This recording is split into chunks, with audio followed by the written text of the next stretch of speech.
यस्तो हुन्छ साथीहरु बाइकको ब्रेक राख्दाखेरि चाहिँ नि डिस्कलाई चाहिँ अलिकति छुको छैन हो। बाइकको ब्रेक चाहिँ यस्तो हुन्छ।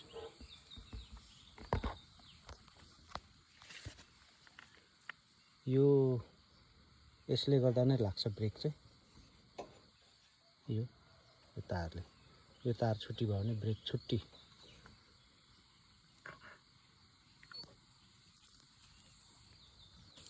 अनि अब यो चेनले चाहिँ कति चाहिँ थाम्छ होला हेर्नुस् त। खिया पनि लाग्दैछ, सुक्खा छ पुरा, मेन्टेनेन्स छैन, ग्रिसिङ एउटा छैन र यस्तो एकदम ड्राई चेन भइरहेको छ। कति चाहिँ थाम्छ होला बनाउनु पनि अब यसो चाहियो। अलिक टाढो जानुपर्ने छ।